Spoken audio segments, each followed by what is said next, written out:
próxima pergunta diz o seguinte: qual a relação entre teologia sistemática e hermenêutica? O exercício hermenêutico é possível sem uma concepção teológica prévia?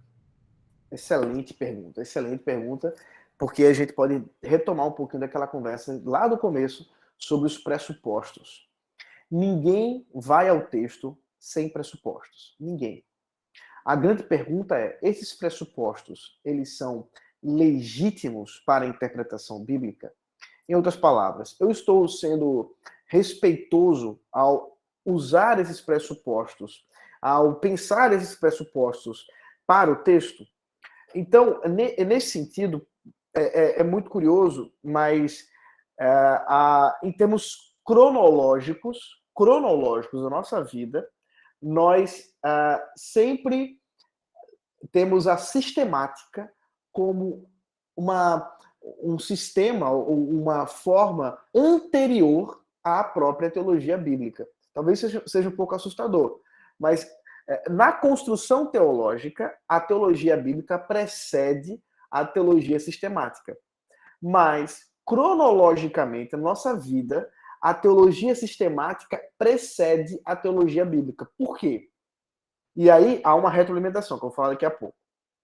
Porque todos nós fomos alcançados pelo mesmo Espírito Santo. E quando fomos alcançados pelo Espírito Santo, fizemos isso através de uma mensagem. Deus se revelou a nós por meio da pregação da palavra, e seja lá como foi na sua experiência, essa pregação ela alcançou você e você aceitou Cristo. Você aceitou que Cristo é o seu Salvador. E está aí um pressuposto sistemático de que Cristo é o Salvador, cristológico, inclusive, que você já assumiu e que agora partirá para a sua interpretação bíblica. Mas não só isso. Então você foi para a sua classe lá de catecúmenos. Para quem não é presbiteriano, a classe de novos membros. E aí você foi e iniciou a classe novos membros, e aí, nesse processo, você aprendeu as doutrinas sobre Deus, Trindade, você aprendeu sobre a salvação, sobre a igreja, uma série de doutrinas que foram aprendidas. E enquanto você fazia isso, você dava os primeiros passos da sua própria leitura bíblica. Então, talvez algum de vocês pudesse pensar assim, mas o ideal, então, portanto, seria que, ao invés de ter classe de catecúmenos, tivesse primeiro aula de hermenêutica. Então, antes de ensinar as pessoas sobre Jesus, vamos primeiro ensinar as pessoas a interpretar a Bíblia e aí ensinar Jesus. Não, não seria isso. E é por isso que nunca foi assim. Vocês podem ver no exemplo bíblico que as pessoas sempre aprenderam sobre Jesus para depois iniciarem sua caminhada ao texto bíblico. Então, o que a gente precisa lembrar? Ninguém chega no texto sem pressupostos. Esses pressupostos precisam respeitar o texto bíblico. E os pressupostos que respeitam o texto bíblico são os pressupostos que são da própria Bíblia, que foram construídos a partir da teologia bíblica e da teologia sistemática. E aí sim entra a retroalimentação. Porque, olha só, você lê o texto, você tinha um certo conhecimento sobre Deus. Então você começou a ler mais e agora você fortaleceu a sua sistemática a partir da sua teologia bíblica. E agora você vai fazer uma teologia bíblica de novo a partir da sistemática que já foi fortalecida. E isso se retroalimenta até a consumação dos séculos, porque aí nós vamos amadurecendo essa leitura. Então, não há problema de você interpretar a Bíblia com a teologia sistemática na mente, porque ninguém faz diferente. O problema é forçar o texto dizendo aquilo que ele não quer dizer para provar uma doutrina bíblica, mesmo quando essa doutrina é bíblica. Você só está usando o texto errado. E quantas vezes isso acontece? Já aconteceu com vocês de estarem ouvindo um sermão dizendo assim, rapaz, que pregação boa. O texto está errado, mas a pregação está muito boa.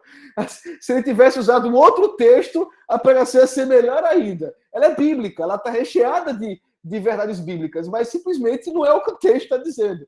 Isso acontece realmente. Então, está aí um exemplo. Essa dinâmica, né, da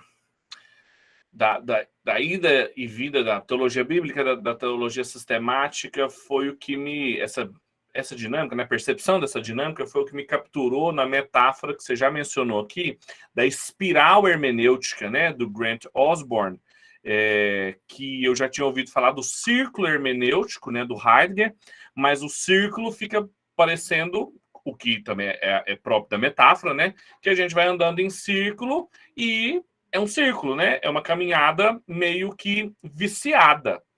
Enquanto que a espiral, a gente vai aproximando de um eixo, mesmo que seja vagaroso, mesmo que essa espiral ela vá indo e aproximando-se de pouco em pouco, como você falou, rumo à eternidade, mas há ganhos, né?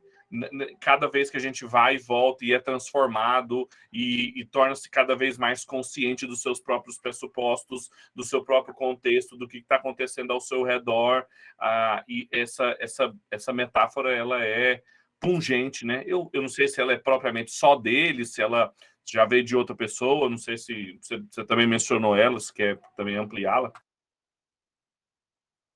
Não, eu me satisfaço com o que você disse, isso mesmo. Mas o grande autor é esse mesmo, é o Grant Osborne, tratando aí da tese dele, que é a espiral hermenêutica. É claro que muitas pessoas depois disso vão se valer disso, mas eu acho que ele que trouxe essa concepção mesmo.